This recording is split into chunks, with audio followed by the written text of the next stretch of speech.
मैंने पहली बार धंधुका में एक साइकिल पर सवार वाले और राष्ट्र की चिंता करने वाले नरेंद्र भाई मोदी को मैंने पहली बार वो एरिया में देखा।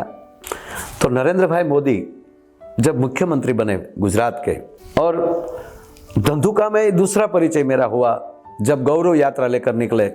मुझे पूरा याद है कि जब धंधुका गौरव यात्रा पहुंचने वाले थे दोपहर को, तो एक गौरव यात्रा के समय में जो गांव गांव में जाकर वो जो बात कर रहे थे इस राष्ट्र की, भारतवर्ष की, इस देश को केवल आर्थिक मजबूत नहीं, मुझे उसकी बात पसंद इसलिए आ रही है कि तब भी ये बात कर रहे थे कि इस देश को आर्थिक मजबूत तो होगा, वो तो युवान करेंगे, लेकिन मुझे आध्यात्मिक से भी राष्ट्र को मजबूत बनाना है। ये विश्व गुरु होना चाहिए।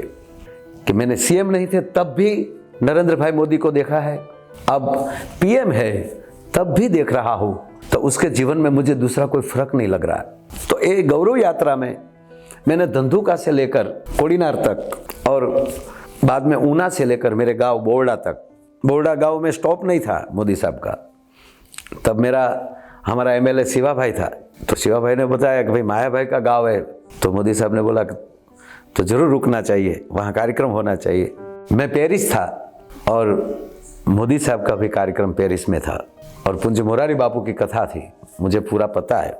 बापू को पता चला कि कथा दरमियान ही नरेंद्र भाई का कार्यक्रम है। कार्यक्रम का पूरा टाइम टेबल आया। अगले ही दिन पूज्य मोरारी बापू ने व्यासपीठ से बोल दिया कि यहाँ गुजरात भारत का एक गौरव आ रहा है, तो कल आप लोग कथा में मत आइए, कल के लिए कथा का समय हम दूसरा रखेंगे, लेकिन मोदी साहब को सुनने जरूर जाना। भारत के संत वो भी उसको प्रेम करे, भारत के झोपड़े में रहने वाली बुढ़िया भी उसको प्रेम करे। ऐसा एक नेतृत्व करने वाला ये नरेंद्र भाई मोदी हमारे गुजरात के हैं, इसलिए हम गौरव लेते हैं। कई नेता आए, बोलते हैं कुछ, करते हैं भी कुछ, लेकिन ये पहला आदमी है जो बोलता है वो करता है। भावनगर के स्टेज पर 2 बार जहाँ जहाँ मिलाओ उसको मिलते हैं, हाथ मिलाते हैं तो भी ऊर्जा मिलती है। एक ऊर्जावान व्यक्ति, एक अनुष्ठानवान व्यक्ति।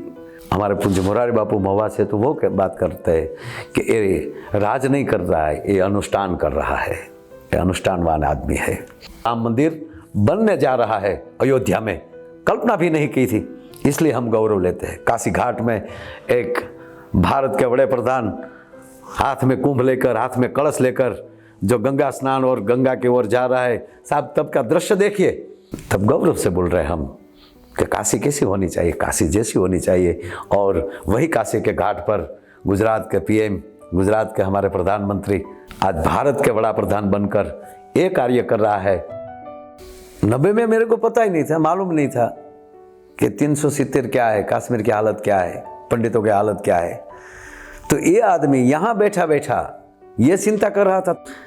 मेरा नर्मदा में प्रोग्राम था, तब मैंने जाहिर मंच से बोला कि कहीं वल्लभ भाई के सपने जो रुक गए थे उसको साकार करने के लिए मोदी साहब भी खड़े हो गए। एक उसकी कविता है गुजराती में, लेकिन एक लाइन में गुजराती में बोलूँगा, बाद में हिंदी करने की कोशिश करूँगा। प्रारब्ध ने नहीं गांठे कौन, प्रारब्ध ने कौन नो गांठे, मतलब जो अपना प्रारब्ध है उसके साथ कौन नहीं चल सकता, प्रारब्ध के साथ ही चलना चाहिए। प्रारब्ध का किया कौन नहीं मानता, लेकिन मोदी साहब ने कहा हूँ पड़कार झीलतो मानस, प्रारब्ध को भी बदलने की मुझ में ताकत है। बस मोदी साहब के लिए मुझे बोलना है तो इतना ही बोलना है कि सागर कैसा तो सागर जैसा, आकाश कैसा कि आकाश जैसा, धरती कैसी धरती जैसी, तो नरेंद्र भाई कैसा, नरेंद्र भाई मोदी जैसा।